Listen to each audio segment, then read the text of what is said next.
Magandang araw po sa inyong lahat. Ako nga pala po si Riley Heron at ngayon, ipapaliwanag ko kung paano ko naibuo yung diskurso na tungkol sa rosaryo ng De La Salle. So, itong green na rosaryo kung makikita yun po dito. So, sa pagbuo na itong diskurso, naglagay at gumamit ako ng panimula, kalagagang pangkultura, Lasallian values, pagkakaisa at pagninilay, personal na connection at conclusion.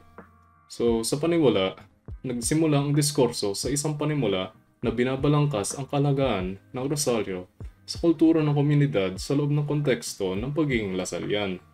Nagtakda ito ng yugto para mas malalim ang kahulugan at simbolismo nito. At sa kalagang pangkultura, ang diskurso ay sumilip sa kultural na kalagayan ng rosaryo na nagsasabi na ito ang simbolismo ng pananampalataya, debosyon, at pagkakaisa sa loob ng isang komunidad. Pinaliwanag na ito kung paano ang rosaryo ay naging isang itinanggi na tradisyon na ipinasa sa mga henerasyon na kumakatawan ng isang malalim na koneksyon sa espiritualidad at gawain ng mga relihiyon. Sa Lasallian values naman, hanga na esensya ang pagiging Lasallian. Binigyan diin ng diskurso kung paano isinama ang rosaryo sa mga pangunahing halaga na itinaguyod ni St. John Baptist de La Salle.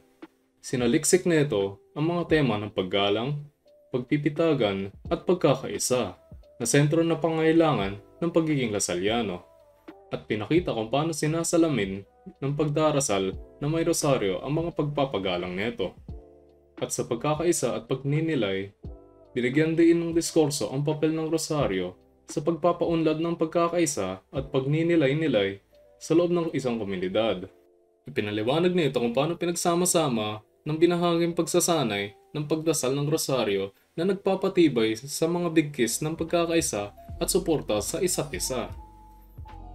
At sa personal na connection naman, hinikayat ng diskurso ang isang personal na connection sa rosaryo na nag-aanya sa mga individual na pag-isipan ang kanilang sariling mga karanasan at kaugnayan sa sagradong bagay na ito. Itinampok nito ang malalim na personal at espiritual na kahalagahan na taglay ng rosaryo para sa maraming individual, anuman ang kanilang pinagmulan o paniniwala.